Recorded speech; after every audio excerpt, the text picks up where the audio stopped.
Hello class, today we're going to do our first lecture in Foundations. Our first lecture, as you can tell, is on line, texture, shape, and value. Line is one of the most important elements of art and design. Line is in everything with art. Line shows movement.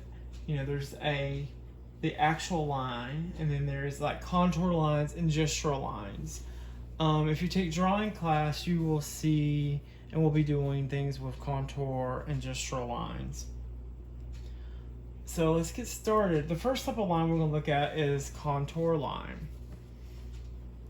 Contour line is basically lines that show the outline of things. Contour means, outline. So these are all outline lines of this.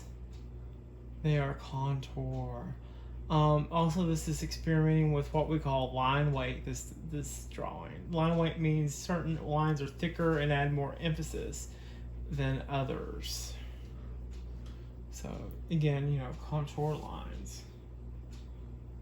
They show you the shapes it's going around. So these are all contour, and the thicker ones show more emphasis.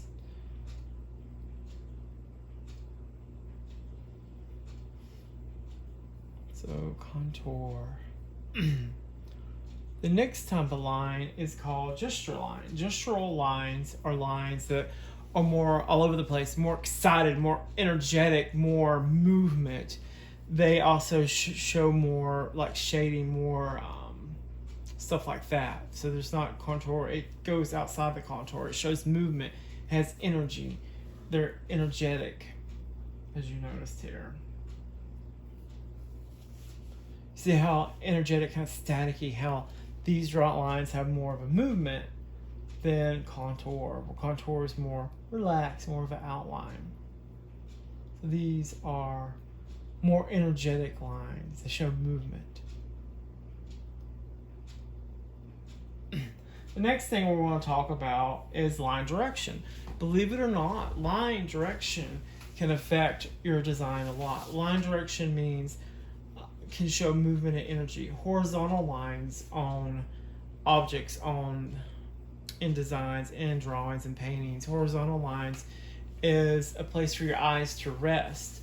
Like with this church, a horizontal is right here with this white. You see this? This is a horizontal. Kind of like a little place for your eyes to rest. Vertical lines can either be a place for you to rest, or they can actually show movement too. See, this nice vertical pulls you in and down. Now, the last form of lines is diagonal, and diagonal is full of energy, full of movement, and full of excitement and prizes. Diagonal pulls your eye into this church, this movement. It just pulls your eye down and in, just like the verticals do, and then you rest. So those are the three types of line movements, and those are important to think about. See, these lines, these diagonal lines, move you across the plane. These, see, more diagonals. All these diagonals help move your eye throughout this design. And here's these nice horizontals, kind of gives your eye a resting point, a break.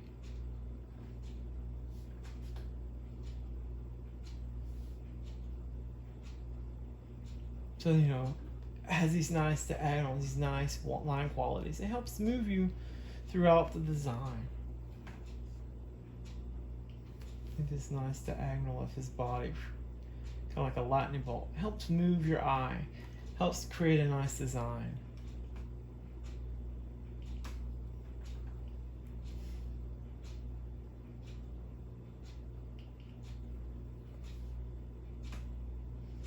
This one has a nice, good example of nice verticals drawing you into this horizontal where your eye kind of rests as it moves through, and this nice diagonal that helps move you through and out. It goes swoop.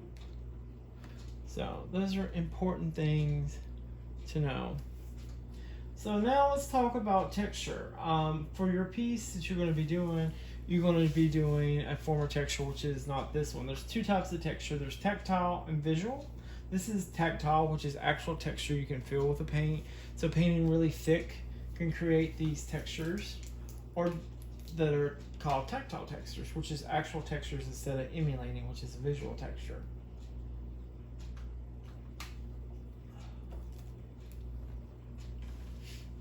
So here again is these tactile textures that you can actually feel. And some of these are so beautiful. Look at that. I love the way this paint, it's super goopy, creates these nice tactile textures.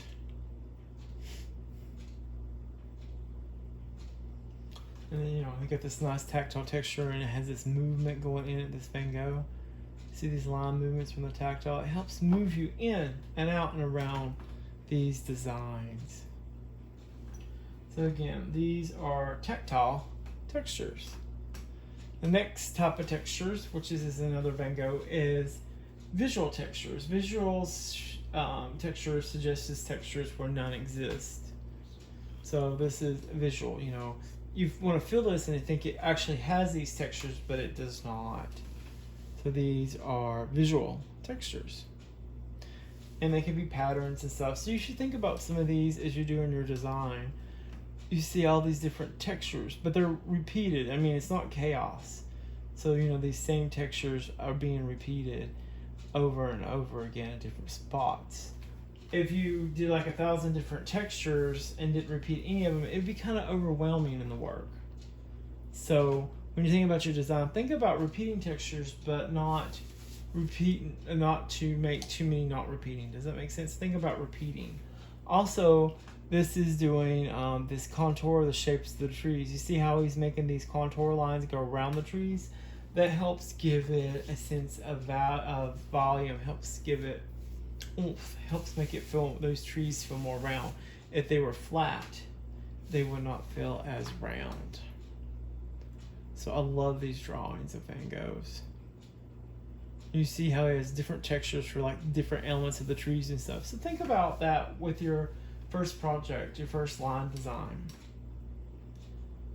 So this is visual texture. You feel smooth the way the paint is. You can feel the hardness of the coolness of the china. On this one, that cat, that drawing is amazing. Almost like it looks like it's real. Like you could feel the cat's fur, but you can't because these are like I said, visual textures.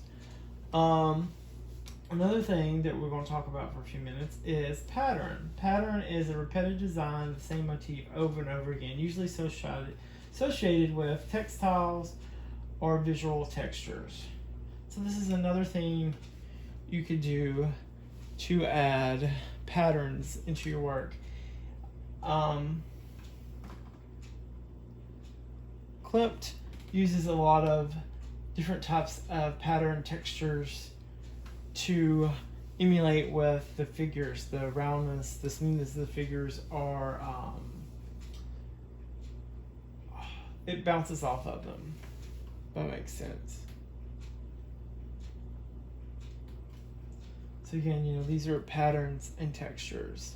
Next thing we'll talk about is shapes. Shapes is a line that connects and closes the area of a color or a texture, and it has clear boundaries. That's a shape.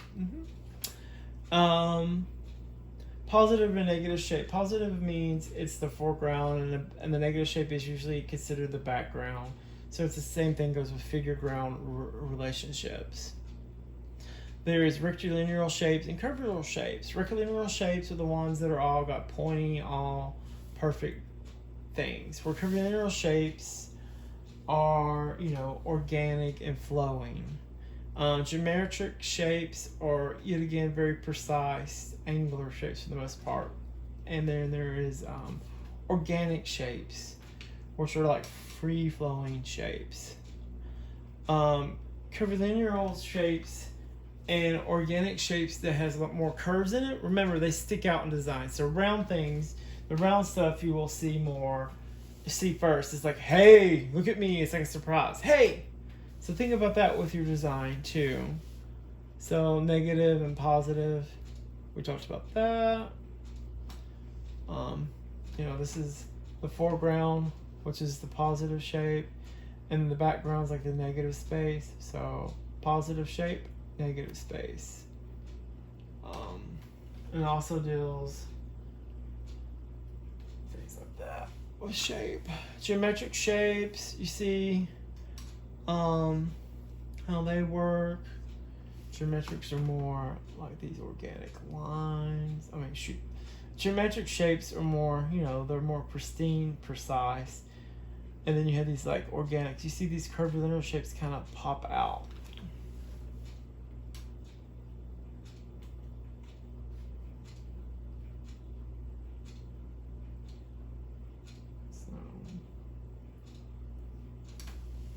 So this is organic. Other things we were looking at were rectangular shapes, squares and stuff. To me, not as interesting. I love organic shapes more organic designs. So these are all organic shapes. Now, most importantly, let's talk about value. So the value is how much lights and darks something has. Remember, in value, usually your lightest lights are next to your darkest darks.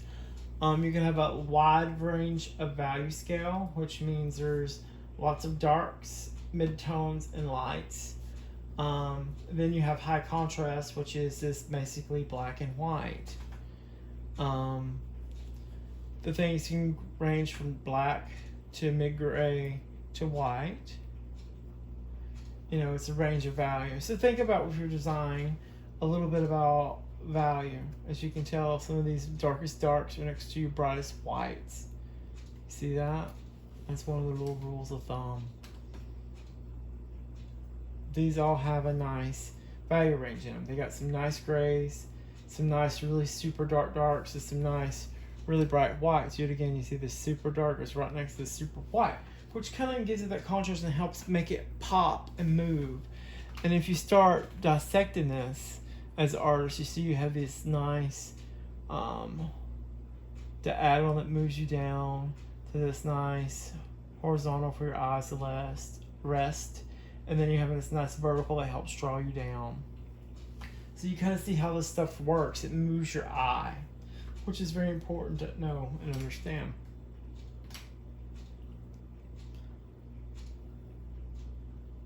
And again, there was some more value range. Astrometric perspective, which is very important, is a way artists have used since Renaissance to give your piece a sense of depth. So what that means is the things in astrometric perspective, the things that are closer to you are more detailed and more crisp, and as it moves away, you see things get lighter and more fuzzy. That's astrometric perspective. So yet again, here's a few examples of this going on here. This is considered high contrast, where there's a lot of this light and dark. There's no midtones. So this is considered high contrast, where it's this black and white. Yet again, black and white, high contrast.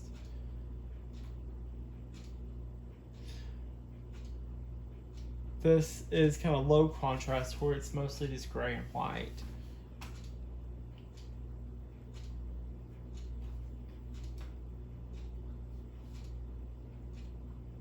So that's it for the lecture. I will post the lecture PowerPoint and notes on Canvas, so you can read over them. I think I went over this a little fast, but I think you'll get the idea. If you have any questions, let me know. Thanks.